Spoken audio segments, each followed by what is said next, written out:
So since gamma is coefficient of volumetric expansion, we can change the value of V and V dash. How? We know that density is what? Mass per unit volume, right? This is the main formula.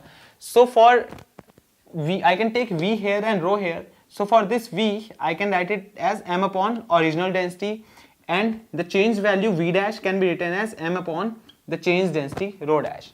Putting these two values in this equation, I'll get V dash, which is m upon rho dash, is equal to V, which is m upon rho times 1 plus gamma delta T. What is delta T here? Change in temperature. So I'll cancel it out. Rho goes there, rho dash comes here, and 1 plus gamma delta T goes in the denominator side. So basically I'm getting rho dash is equal to rho upon 1 plus gamma delta T, right?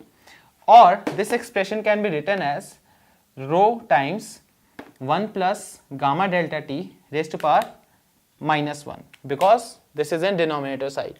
Now such kind of equations can be expanded using binomial theorem, and I'll give you a simple statement to apply binomial theorem, which states that if the first term is 1 in the whole expansion, then the power can be placed in front of second term.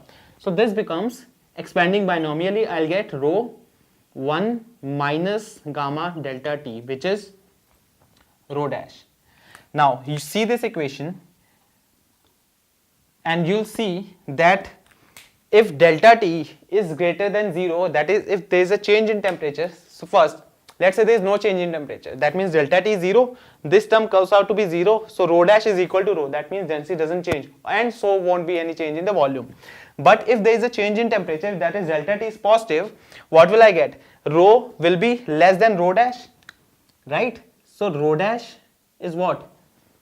We are doing 1 minus something, which is what? Which makes this thing bigger. So density is greater than changed value. So this expression explains us that density decreases with increase in temperature. This is the mathematical proof for the effect of temperature on densities.